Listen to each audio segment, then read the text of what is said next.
नमस्कार, कशिश न्यूज का digital platform देख रहे हैं आप। मैं हूं रश्मि श्रीवास्तव आपके साथ।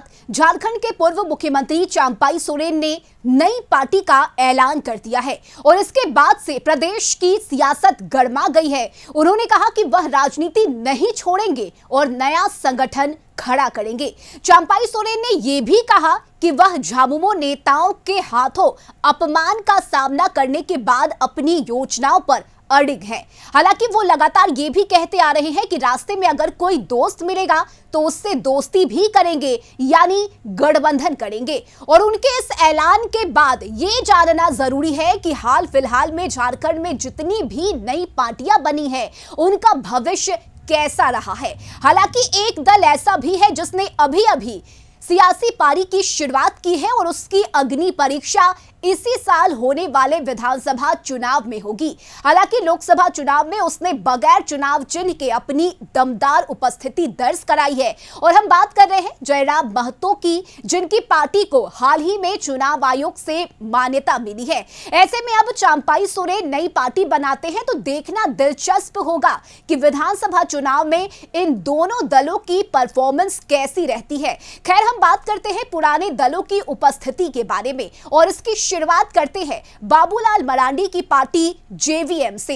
बीजेपी से अलग होकर बाबूलाल मरांडी ने झारखंड विकास मोर्चा बनाया था। 2014 के झारखंड विधानसभा चुनाव में उनकी पार्टी 8 सीटें जीती थी, लेकिन बाद में उनके 6 विधायक बीजेपी में शामिल हो गए थे। वहीं 2019 के झारखंड विधानसभा चुनाव में उनकी पार्टी 3 सीटें जीती थी, जिसमें से 2 विधायक कांग्रेस में चले गए और बाबूलाल मरांडी बीजेपी में चले गए और अपनी पार्टी का बीजेपी में विलय कर दिया, यानी जेवीएम का अस्तित्व समाप्त हो गया।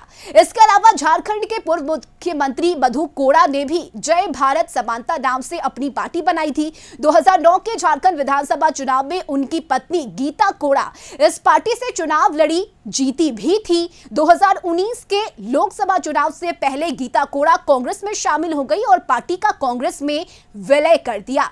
वहीं झारखंड की सबसे पुरानी पार्टी झारखंड पार्टी यानी झापा की बात करें तो एनोस एक्का इसके अध्यक्ष है, लेकिन अब पार्टी हाशिए पर है। 2005 में एनोस एक्का चुनाव जीतकर झारखंड सरकार में मंत्री बने थे। 2009 में राजा पीटर इस पार्टी से चुनाव लड़े थे और तत्कालीन सीएम शिबू सोरेन को हरा दिया था। All Jharkhand students union AJSU की बात करें तो सुदेश महतो की यह पार्टी है और यह पार्टी शुरू से ही एनडीए में है, लेकिन कभी भी 2 सीट से ज्यादा इस पार्टी ने नहीं जीती और सबसे ज्यादा 4 सीट यह पार्टी 2014 के विधानसभा चुनाव में जीती थी। नीतीश कुमार की पार्टी जदयू का झारखंड में एक भी विधायक नहीं है। हालांकि हाल ही में निर्दलीय विधायक सरयू राय जदयू में आए हैं और अब उनके सहारे उम्मीद की जा रही है कि जदयू अपनी पार्टी में कुछ इजाफा करेगी।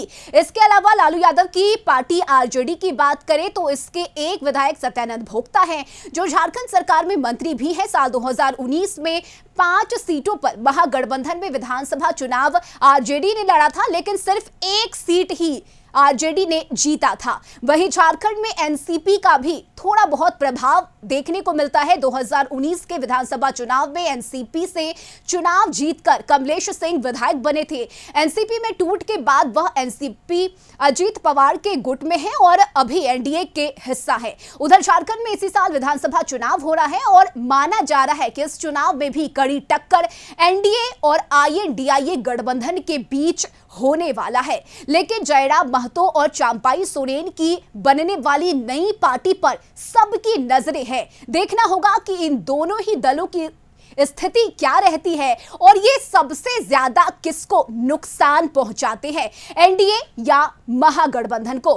फिलहाल आज की स्थिति पर अगर गौर करें तो एनडीए में बीजेपी के अलावा सुदेश महतो की पार्टी है और अजीत पवार की एनसीपी, जिसके एकमात्र विधायक है। जदयू भी झारखंड में एनडीए का हिस्सा हो सकता है। महागठबंधन या आईएनडीआईए अलायंस की अगर हम बात करें तो जेएमएम, कांग्रेस, आरजेडी और लेफ्ट है।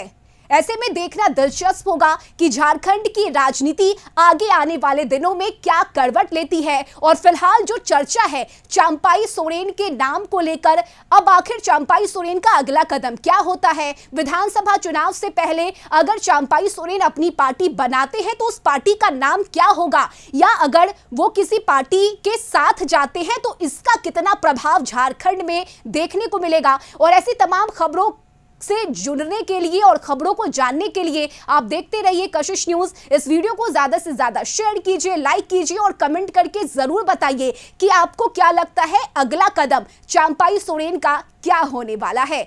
फिलहाल के लिए बस इतना ही। आप देखते रहिए कशिश न्यूज। नमस्कार।